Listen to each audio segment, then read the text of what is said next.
From Wakefield, it's the Nolan Night Show, inviting you to join Nolan and his guest this week, one of Canada's greatest luminaries, Mark Dillon.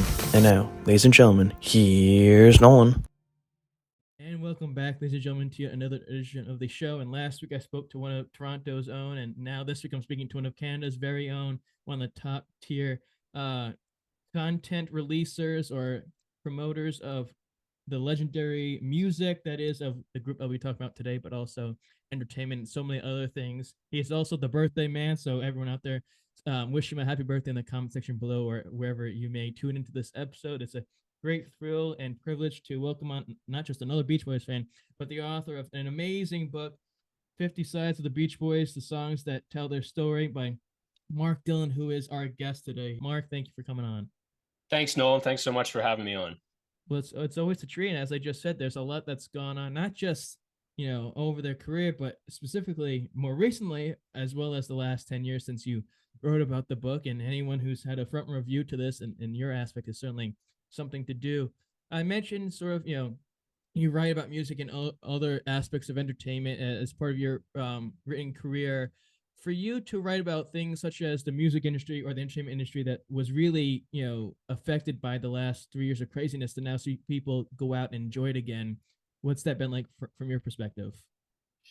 Well, I mean, personally, I haven't seen too many concerts. I did see the Beach Boys actually.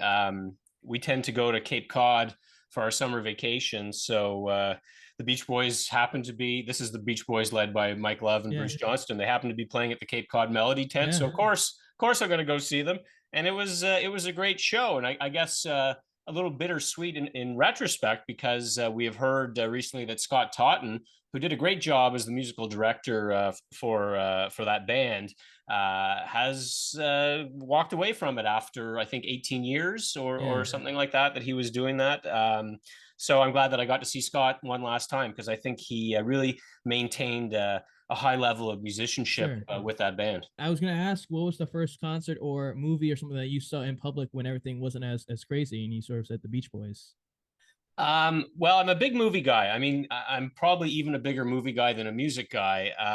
So it didn't take me long. Whenever there were pockets in Toronto when things were open throughout the pandemic, I would take advantage. I would go. So I didn't have much, reluctance to get back to the movie theaters. But I'm starting to get back in the concert groove. Like, I have tickets for Robert Plant and Alison Krauss coming to Toronto this summer. I like their stuff. So I guess it just takes a little bit of time to get back into your routine of attending these kind of events. Sure. Well, it was just weird this past summer when I saw past summer I think I saw Sammy Hagar and George Thorogood, and that was an interesting concert. But also I saw Brian this summer with Chicago, and it was just weird because you forget the time that was gapped in between where nothing was happening.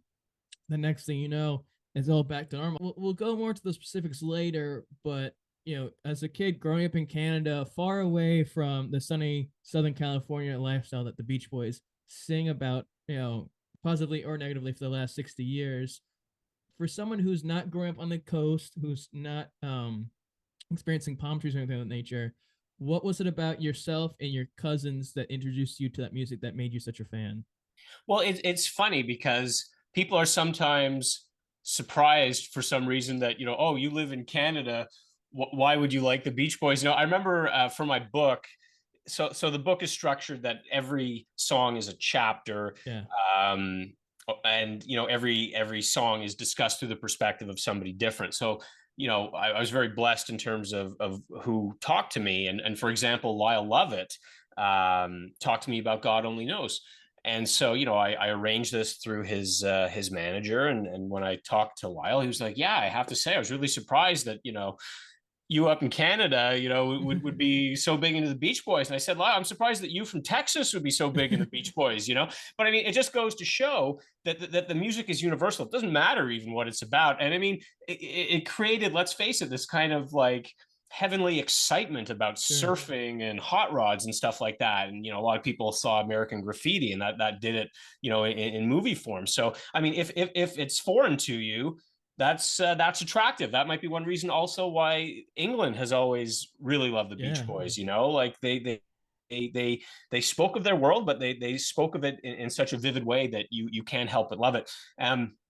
I was like 6 or 7 when I became a Beach Boys fan, and it was passed down to me from my older cousin Tracy, who was 15 at the time, and I used to go over there all the time. They had an 8-track player, and they had Best of Beach Boys Volume 2, which was really, in retrospect, I'm like, why didn't they have Endless Summer? Because that came out in 1974 and was such a big hit. But anyway, prior to that, really, Best of the Beach Boys Volume 2 was the best collection because it had Don't Worry Baby, I Get Around, Help Me Run to California Girls, So I played those songs. She put the headphones on me and played those songs, and I just instantly fell in love with them. And I kept like playing them over and over again obsessively. And that was the start for me.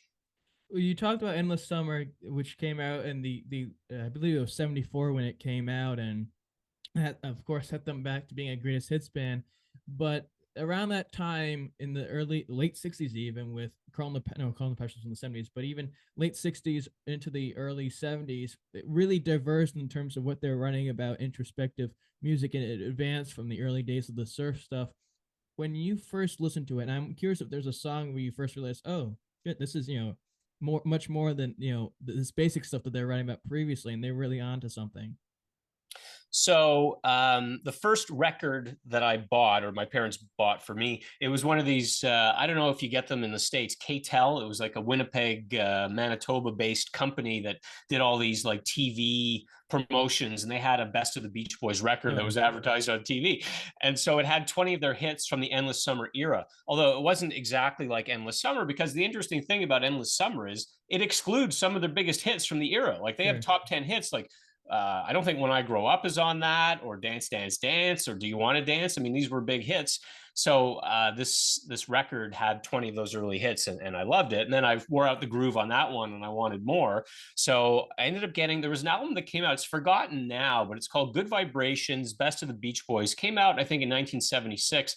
Was a fairly big success. I think it went to the top 30 on the US charts. But this focused exclusively on the Pet Sounds to Holland era. So I listened to this album and I loved some of it, the Pet Sound stuff. I gotta say that Surf's Up and Heroes and Villains were really weird to my ears. When I was a little kid, they're very complicated, very long. I didn't understand them. So those ones, I mean, now I love them, but those took a while for me to get used to. But that was my first sort of taste of that era, and subsequent to that, I became obsessed with that era. The problem was a lot of those records were out of print. They were not available when I was getting into it, like in the late 70s, early 80s. But the thing that sort of kept me interested, so my cousin, who I mentioned earlier, the Beach Boys came to Montreal in 1979, Montreal Forum. I had to go, 10 years old, my first concert. My mother was worried. People smoke marijuana at those concerts, don't they? My cousin assured my mother that she would plug my nose if there's any marijuana smoke, and there was. But I went to see that show, and as a thank you to my mother for buying the tickets, my cousin Tracy gave me a copy of the David Leaf book, The Beach Boys and the California Myth. So I had that ever since I was 10, and I held on to it, and I would look at it every once in a while, and he'd talk about albums like Wild Honey and Sunflower, and I'm like, wow, why can't I get any of these records anywhere? You had to go to a record store and keep your fingers crossed that there was a copy. Couldn't find them. Eventually, in the late 80s, they did become available, and it was the Wild Honey album specifically I remember getting and just totally falling in love with. The only song I knew was Darlin', and I also knew Aren't You Glad, because that was on their live album, Live in London, or Beach Boys 69 as it's known in the US. So those are the only two songs I knew, but I just love that album, and that reignited my kind of obsession with getting to hear everything. And I eventually found all those records from that era, and that era, it might mean more to me than any other era in their catalog. Well, it definitely it's their most creative and in-depth era. Like in now the last few years, partially due because of the English copyright laws that they've had the last few years of having to redo it, or else it becomes public domain. Where they had Surf's Up, the box set, then they had the one for Sunflower, where all this music is being re-released and now fans are really loving it, and you almost wonder, well, what if the love that they had now was present back then? Speaking of Brian, he's marched on for many years with the group after the 50th anniversary tour. He just 2 years ago, I think it was, he released At My Piano, and of course, No Peer Pressure was before then, so on and so forth. With it looking like it's coming to an end for his solo career, how do you look back on his legacy as a musician post, I mean, during his solo career, but also from a grander standpoint, from music history? Well, huge on music history. I mean, his solo career is just a gift to us. It's just, I mean, in a way, if it had never happened, that's fine, because what he did with the Beach Boys, what he did between 1962 and 1965, if it had stopped right there, he'd still be in the Rock and Roll Hall of Fame. Sure. He'd still be called a genius. Then you have Pet Sounds. Then you have Smile. And then you have all the good stuff he did, like 67 to 73, and even later than that. Like Beach Boys Love You. Yeah. Not everybody loves it. I love it. I was so happy in 19, it was like, it's been written before that the early 80s were a very depressing time Sure. to be a Beach Boys fan. I guess they had the 1985 album, which was competent. It had a couple of great songs on it, so that showed that they could still do something. Brian's involvement was not huge. The Landy stuff was starting to make some headlines, some controversial headlines. But then we heard about the solo album. And when it came out, and I remember Rolling Stone magazine gave it 4 stars, and I ran out and got a copy. I was pumped. It was like, it had been so depressing because, we never were getting to hear Smile, which had been promised for many years. And all of a sudden, a great new Brian Wilson album. So that was pure joy. Then he went through some more difficulties. Like Landy started playing an even greater role in the artistic side of Brian's career. The follow-up album was never even released. But then in dribs and drabs, like, Imagination is another album that some people like, some people don't. I happen to like it. All these things were a gift. One album that I wasn't crazy about was Getting In Over My Head. Had a couple of great songs on it, but not a very good album, I thought. And then we got the news that Smile was going to come out. He was going to actually record record a new version of Smile. And I was like, oh man, like, coming after that album, is that a good idea? And I mean, that was just phenomenal. This was an album that was called Album of the Year by many big publications, Rolling Stone included. And then for him to be touring at all, I mean, who would have thought Brian would be fronting a touring band? I mean, that would have been mind blowing. I tell you, when I saw him in 1979, the Beach Boys, he was at the side of the stage. Yeah. Like, he was playing piano at the side of the stage. He was playing piano sometimes. He seemed to be more interested in like smoking and drinking Diet Coke. And I, when I was 10 years old, I didn't understand. Like, I understood enough to know that there was a lot of attention on Brian Wilson. When I was there for the Brian is Back era, that's when I started to become a fan. So I understood the hype around Brian, but then I would look at him on stage and I'm like, what's it all about? Like, why is everyone talking about Brian? And for him to years later to be fronting a band and to be doing all of Pet Sounds and to be doing Smile, mind blowing. Like, now we sort of take it for granted, but at the time it was just we never thought we would see it. So I feel like we're blessed for having his solo career. I mean, he tweeted recently that this is almost a quote. He said, "I'm busy doing nothing, and it's okay." Quoting a couple of his song titles in there, and that's fine. He's given us so much. He has back issues and stuff like that. Like, he can call it quits right now, and I feel like we've gotten more than we deserve from Brian. Sure. I never got to experience the heyday of the Beach Dragon tour in the 70s or then in the late 80s. So even if it was just him and Alan, Blondie, I guess Blondie wasn't there for the first one, I don't think. But to see them all there playing with them and see the Chicago horn section was still amazing, even if it was a light version compared to the extra song one. I'm also curious from your perspective, seeing as since the 50th anniversary ended, he's gone back, of course, with Al, and then Blondie came back into the fold of things. Then David Marks was there for a little bit after the 50th anniversary, to see him still with this man, Al Jardine, who could be fine, have just gone by himself since the 50th anniversary, in the studio, still hyping his praises on stage. What's that like for you, seeing as Al, of course, has had a bigger part in the group than others, and he's maintained a voice quality unlike anyone else? I don't think Brian could have done it as well without Al. And I remember the first show that I saw with Al back in the fold was in Boston. I think it was 2006. They did Pet Sounds, and when Al Jardine walked on the stage, like people went nuts because we hadn't seen him in years, and he, him and Mike had a lot of falling out. I think it was brilliant for Brian and Al to reunite like that. I mean, Al's vocal chops very strong, and he's maintained them, and Brian's a little bit more challenged that way. So Al has done a lot of the heavy lifting, and he added a lot to those shows. The fact that they brought back Blondie Chaplin, fantastic and totally unexpected. I mean, I interviewed Blondie Chaplin for my book, and this was prior to the 50th anniversary. And I asked him about the 50th anniversary, and he said, I would do it if they asked me. But they didn't ask him, which was unfortunate, because he would have added something. So, I mean, Brian and Blondie had very little connection at all, even when they were Beach Boys together, right? Because Blondie was a Beach Boy in 72 and 73, and Brian was like, either off in his room or helping, his wife and sister-in-law do the American Spring album part of the time.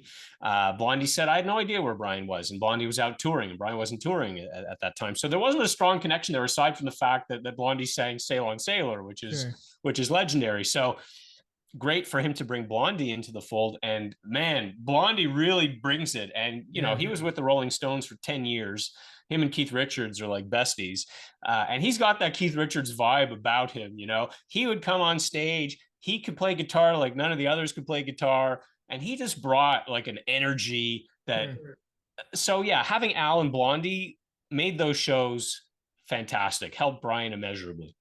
Well, and as you say with Al, his voice has not changed. Granted, I'm sure recreationally he hasn't had the same experiences as Brian, Carl, or any of the. Keep it clean with Al Jardine. Exactly. So to see him still perform at a high level is so magnificent. The first concert I saw with them, I believe it was, they sang "Do You Want to Dance," and Matt and Al helped Brian during it. But it was so amazing because his voice is so good. And he's I'm sure a guy who knows his own worth, but also a guy is going to give credit where credit's due, especially if it's necessary. And Blondie, I love him, and my father loves Blondie because when you see him in concert, Blondie goes crazy on Wild Honey and Feel Flows, and he just walks around the stage, and he goes crazy around Gary. Then he goes up to Brian, and Brian's like staring at him, not really knowing what's going on, and Brian just goes crazy. And it's so funny to see him go crazy with pure rock and roll, and you see Al, more of the folksy type of pop guitarist, and it's a magnificent thing. And you're glad to see that, because obviously he was only there for the Beach Boys for a short period of time, and so most people don't know of that. And to see that people are still appreciative of him, not just the fans but people within the industry, particularly Brian and Al, regardless if they say it a lot or not, is another powerful thing. As we said, Brian's career is coming to an end. Would you ever see Brian's band merging with Al, or do you think Al's operation isn't something that can be at the same level that Brian's was? It's expensive to take a group like that on the road. It's not a huge money making proposition for anybody. But I mean, Brian was carrying, like, sometimes it was almost too much. Like, he did a tour. I don't remember the exact year. I would guess about 2001, where he was doing Pet Sounds in its entirety for the first time. And he carried like a whole orchestra with him. And like Van Dyke Parks composed like a big orchestral intro and all this kind of stuff. And I can't imagine that was a big moneymaker, to have so many musicians. He did it with Smile, which was great, and Smile got so much attention. I think he was filling all the houses there. As far as the future goes, I expect there will be, anyone who's been involved will continue doing something. I don't know how much longer Al wants to do it. He's capable of doing it right now. And he gets together with Carney and Wendy Wilson, and he's touring with them and his son, Matt. So As to whatever scale they end up doing, I don't know. I mean, maybe down the road there'll be like a big tribute concert, Sure. with as many related people, either Yeah. related by blood or people who played in the band associated with it, as possible. I mean, we'll see. There's going to be something. Well, I'd like to see that, and it also brings up the point where you see, and I shouldn't say every backing band or touring musicians, but you see, the E Street Band gets inducted into the Rock and Roll Hall of Fame. You see a few other groups that I believe James Brown's band got inducted into the Rock and Roll Hall of Fame, and you would love to see something like the Beach Boys, where you have all the the longest serving Beach Boy members over the last 60 years get inducted because they helped a lot. I mean, you look back in the late 60s, they really helped the Beach Boys. I know Joe Peskin, who played in the group in the late 60s with the Dragons, and Ed Carter and Ron Brown. They helped out big time. And then, of course, in the 70s, they had the 17-piece band where they were really having all these different instruments and 3 or 4 different flutes or saxophones and trumpets and stuff. So it's always curious to see. And you wonder, I wonder if this player may go this group because it'd be beneficial. And who knows? Everyone likes Al, so you never know what could happen. But I do know that in the early 2000s, when Al sort of went off on his own, it became tricky in terms of financial reasons.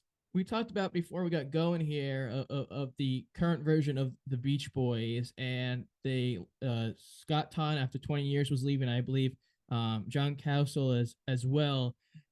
As we said, they brought a thing to the group that was missing for many years since Carl had died, in terms of, I don't say professionalism, but keeping at a very high maintained level. Losing that, how much of an impact is that? Even though they may have other people to fill in the shoes, is it something that should be praised more about? Well, I mean, I think Scott will leave a big hole. I'm not sure at this point who is going to step in as the musical director. I mean, they still have a bunch of great people there. Sure. Like, when I went to see them last year, I hope I get his name right. I think his name is Brian Eichenberger. Yeah.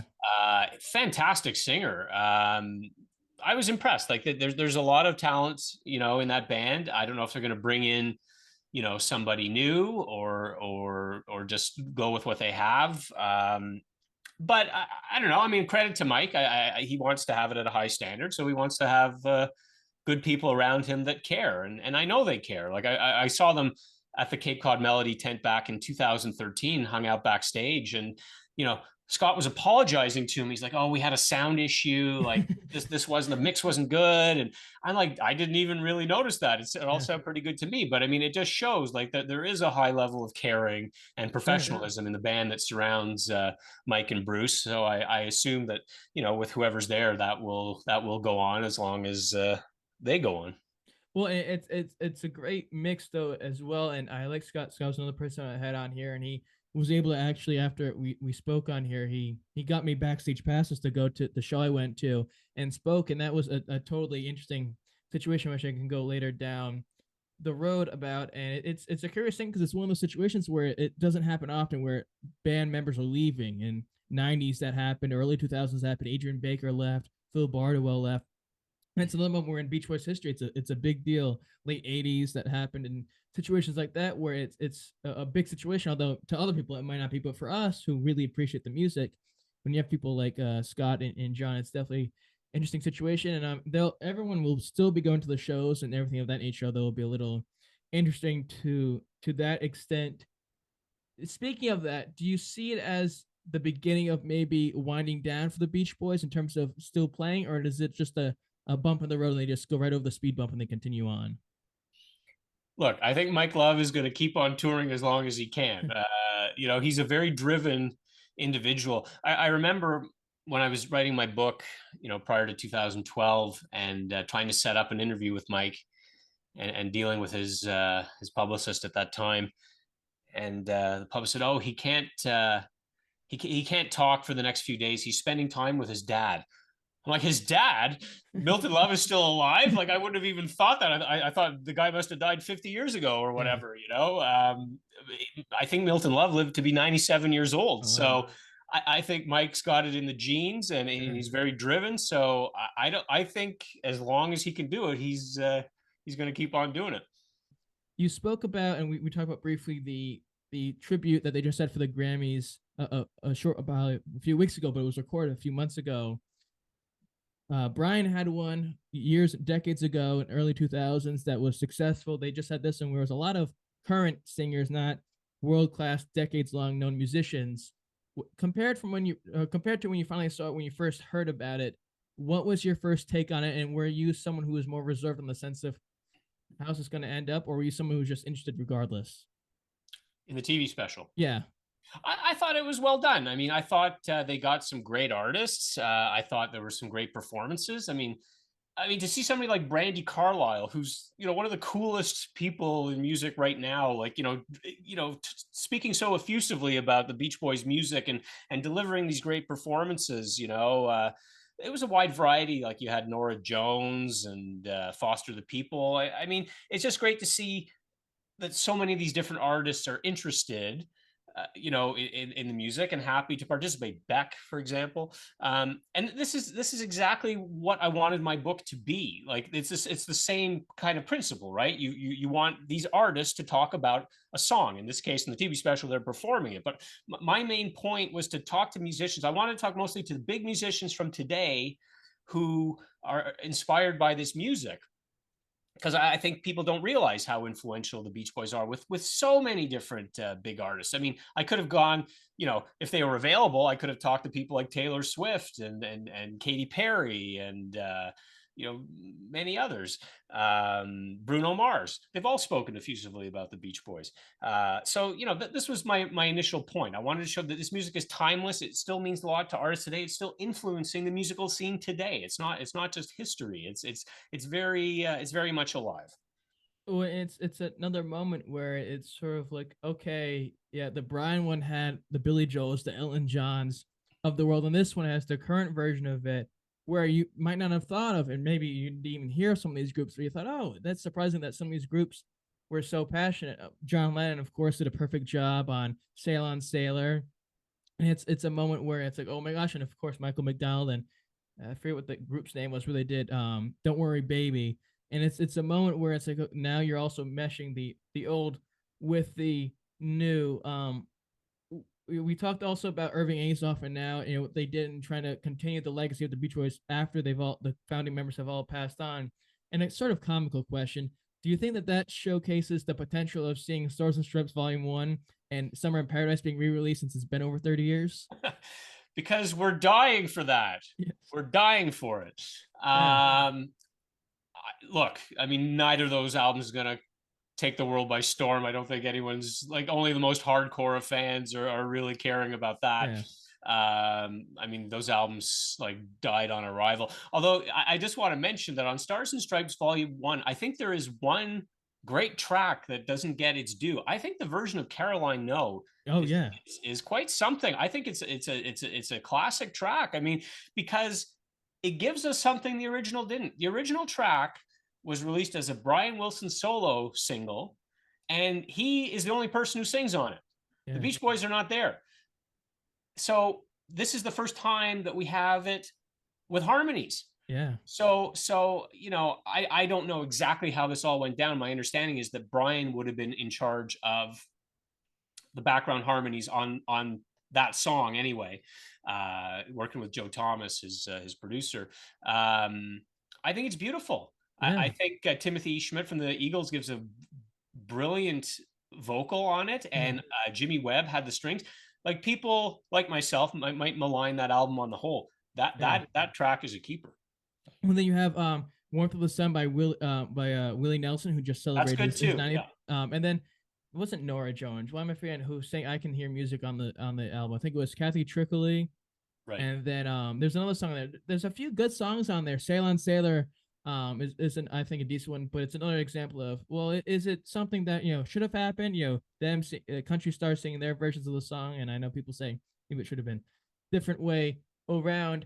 This year was the 60th anniversary, and 10 years ago you wrote about your book, the 50th anniversary, representing the group, which we probably never thought of was ever going to happen in terms of musical history. We didn't think that they'd get, or people, I shouldn't say me, but people didn't think they were going to get back together after many years of separation.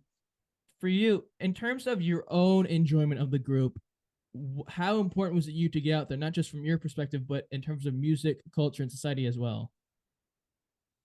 Sorry, how important was the 50th anniversary tour? Well, no, writing the book, because as we said, Oh. there's been lots of books that have been written about the Beach Boys from all different perspectives and albums. So for you, not just as a fan and your importance for it, but in terms of people reading it as well as other books out there. Well, that's exactly it. I mean, I wanted to make a point that people probably didn't appreciate, and that again comes down to the influence of this music. You know, that it lives and breathes today. It lives and breathes in music that a lot of younger people like. They don't realize. You know, Janelle Monáe, for example, a very interesting progressive, R&B singer.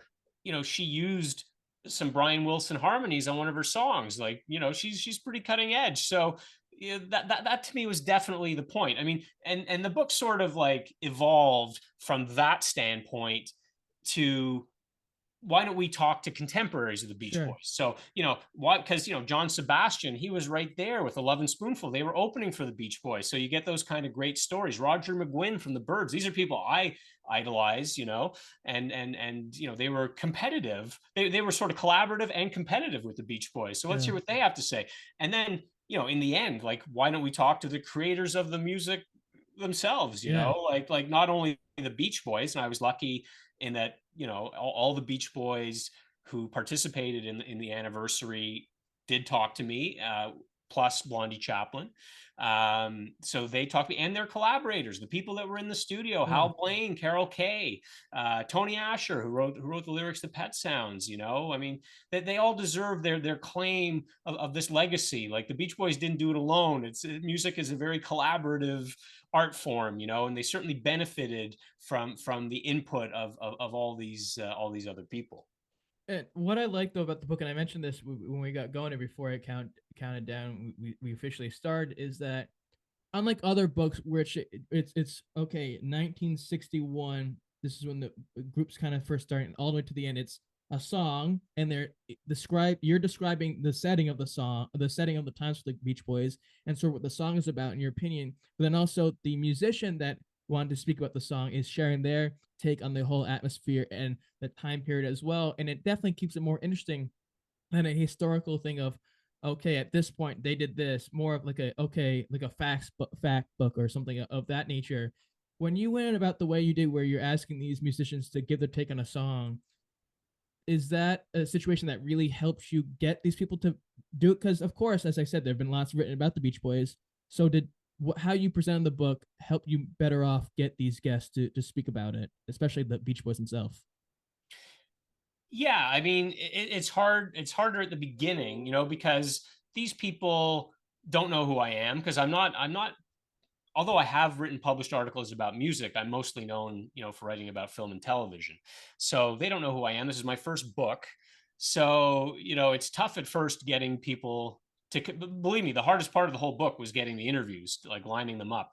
But you know, you target the right people, the people that you think will care about what you're writing about, and then you go from there. For me, one of the first ones, aside, excuse me, aside from insiders and band members, was Randy Bachman. So Randy, of course, like, was in the Guess Who played shows with the Beach Boys, and he ended up having a collaboration with Carl Wilson on the Keeping the Summer Alive album. They wrote that titled song and another song off that album. And he's Canadian. He was here in Toronto like me. And you know, you have all these gatekeepers you have to get through, you know, all these publicists. And so Randy has a radio show on CBC here, Randy's Vinyl Tap, I think it's called, where he just, you know, talks stories about music and plays songs, which he's great at doing. And so I asked the publicist, you know, would Randy like to talk about this?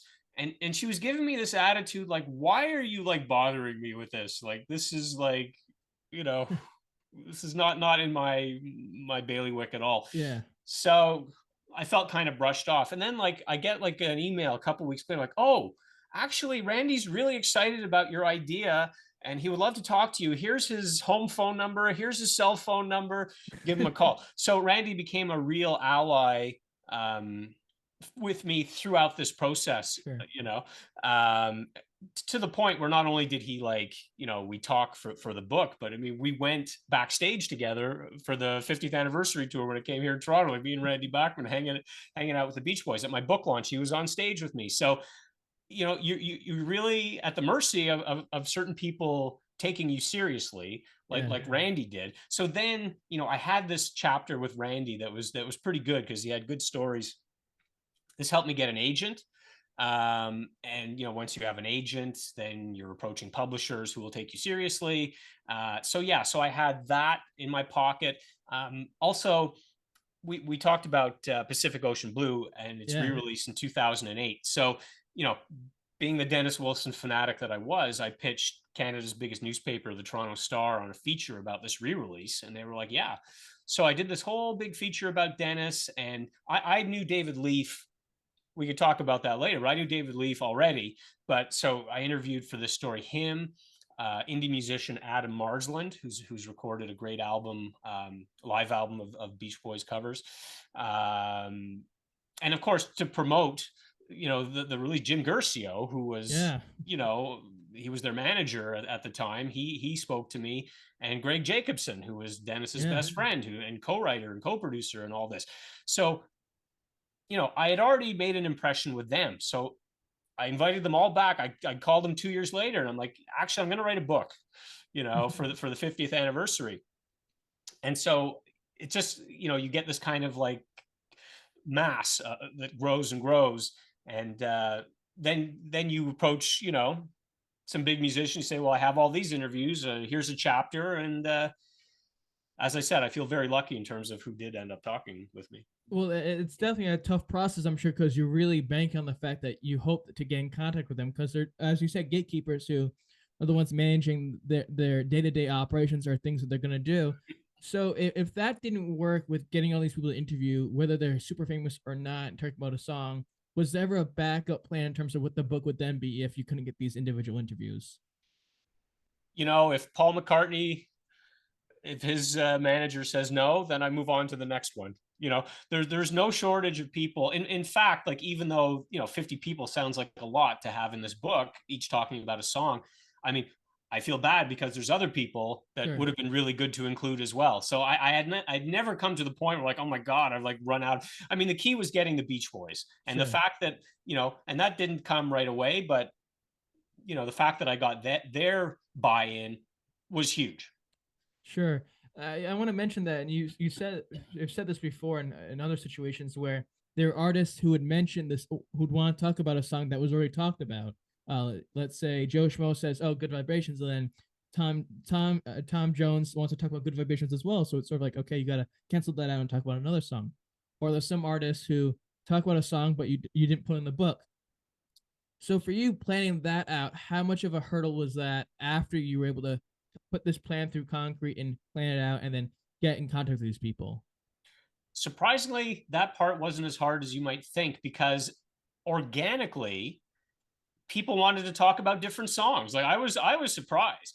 I would say the one song that the most people wanted to talk about was I Get Around, which is interesting because I think to an older generation, this was the song. Like, this was the song that put them on the top of the charts. And not only at the top of the charts, but in 1964, when the Beatles had ruled, for the early part of the year, then all of a sudden the Beach Boys are back. They've been usurped on Capitol Records by the Beatles, and now they're back and they're number one. So they can go toe to toe with the Beatles. And this was such an upbeat song, such a fun song. I think John Sebastian of the Love and Spoonful would have liked to have spoken about that song, because he has on other occasions said, this is like Bach. Like, you might think I'm crazy, but this is like Bach if you break it down. Alice Cooper said to me, I Get Around is probably the best single that was ever released. So to that generation, that's a big song. So that was the one where it was a bit crowded, but I mean, Alice Cooper was happy to speak about In My Room. John Sebastian was happy to talk about Surfer Girl. There's no shortage of great songs. Other than that, there was very little crossover. I lost one great interview, though, as a result of this problem, because I did a chapter on the song Forever, beautiful Dennis ballad. And of course, if Greg Jacobson, who wrote the lyrics, wants to talk about that, I got to give it to him, right? So he was great to talk about that. So I had gotten in touch with Dave Davies from the Kinks. Now, the Kinks is another band I'm quite obsessive with. And I was excited just to be emailing back and forth with him, and that's the song that he wanted to talk about. But I'm like, oh, sorry, Dave. The guy that co-wrote the song wants to speak about it. Is there anything else that you'd like to speak about? And then we sort of lost touch. So that one got away. But generally, I was surprised that there's a lot of different songs people want to talk about, or I would approach them about a particular song because, for example, Tony Asher wrote the lyrics for most of the songs on Pet Sound. So obviously he's going to talk about a Pet Sound song, but it was an interesting part of the process. With the book and speaking to these people, the chapters are just about the song. And since there's 50 of them, they're short chapters. It's not like it's 25, 30 pages. So you can get a lot of out of the book. Limiting yourself to that amount of description of the song in that period, was that a challenge as well, or was that something that you were looking to do for the book so you could have as much of the 50 years as you can? It was pretty organic. Like I didn't really put any limits on myself in terms of how long I wanted each chapter to be. But I think I did pare it down a little bit in the editing stages, just because I wanted to keep the chapters in as much in the time frame of the song as possible. I mean, of course, if you're talking about a modern musician who's discussing an older song, you're going to have to talk about their modern career. But as far as the element of description of the song, I wanted to keep it in that ear as much as possible, or else the whole thing starts to sort of meander all over the place. So it was just sort of having my editor's hat on and not limiting my verbiage to what is really necessary. I'm sure you've been asked this before, and you probably have, and have already been down this path in terms of saying, I don't know. But a lot's happened both on stage and, of course, off stage as well within the last 10 years since the book has been released. How much has your brain been stimulating in the terms of putting a rough draft together mentally of what's happened, or are you someone who's satisfied with just that one book that you wrote about them? Well, a few people were saying, so where's your 60 sides of the Beach Boys for the 60th anniversary? Yeah, I mean, you're right. The story did not end. The whole 50th anniversary tour had yet to happen, when I finished my book. And I think it would have been really nice if the last chapter had perhaps been That's Why God Made the Radio, their album that did quite well at the time of their reunion tour, because that was certainly a big thing. Sure. Beyond that, I mean, I guess there's a lot of story, but there's not a lot of music. That was really it. I mean, Brian has had some solo stuff, but the 50th anniversary was kind of, it wasn't the end, but it was kind of a great way to cap it off. Here's a band that I think did so much wrong. They could have curated their image much better than they did. They could have played to their strengths a lot more than they did. But the 50th anniversary tour, although people wanted it to go on, I think was great. I think it was great having them all there. I mean, what a generous song list they had. I mean, they were doing, if not 50 songs, pretty close to it every night, great visuals in the background. They sort of cherry picked members from Brian's band and Mike's band. So that's wonderful. That's a pretty happy memory to have as sort of like the last gasp of greatness for those guys together. 60 years under the bridge is a lot of water. How do you want the Beach Boys to be remembered, not just from your perspective as a writer, but as a fan of the music after everything they've gone through, positively and negatively?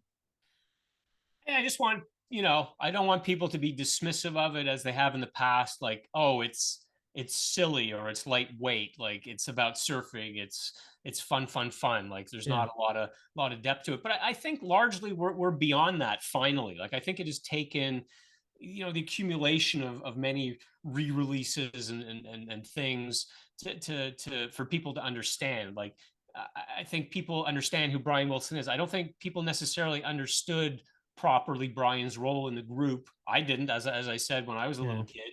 I was like, who cares who wrote the songs? I just care about who sings the songs. Sure. That was kind of my attitude at first. So I think we're there, and I think that's got to continue. I think it's got to be curated properly. It's got to be managed properly. I think people as I said, this younger generation, I see it. Like I see teenagers even who love this music and take it very seriously. Like they don't. When I was a teenager, like I had this point where I sort of like rebelled against it. You Sure. know, like there was a point. I think now it's kind of cool to say you like the Beach Boys. It was not cool when I was a Yeah. teenager. So I sort of kept my Beach Boys fandom at bay as I got into Sure. other things like maybe if you were into the older stuff, it would be Velvet Underground or something, Yeah. like that. But I remember I had a friend when I was in college who was still, into the music, and he wanted to borrow some records from me. And I remember I was like, oh shit, okay. So I brought the records in like a plastic bag. I didn't want anyone to see I was so self conscious because like people didn't understand. People thought it was very uncool, and I didn't even like it when my friend took them out of the bag like in public. Sure. I'm like, put that back, Yeah. which is ridiculous in retrospect. For somebody that loved the music so much when I was younger, and then again, like when I heard Wild Honey and they started releasing the stuff on CD, and you just realize that this music is eternal. And I'm like, well, that's just silly. And I think maybe there still are some people who are thinking the way I thought when I was a Yeah. teenager, but I think we're eating away at that, and I hope we continue to do so. Before we end here, Train, again, Mark, I can't begin to thank you enough for coming on. I want to end on a little game. Usually it's called One More Challenge, but this one is called All This Is That for the song title. So in this segment, I'll throw out two things, and you have to choose either this or that, whatever it may be. So if you're ready, we'll get going. Oh, I'm ready. First one, Sunflower or Surf's Up? Surf's Up. Carl and the Passion, So Tough or Holland? Holland. Now this one, it may be a little tough one in the sense of they're not on the same degree to an extent, but Blondie Chaplin or Ricky Furtar? Oh, that's just mean. Because he spoke to me for my book, Blondie Chaplin. Tony Asher or Van Dyke Parks?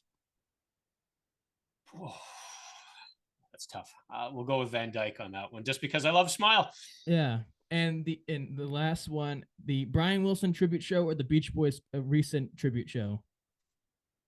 The Brian Wilson Radio City Music Hall show.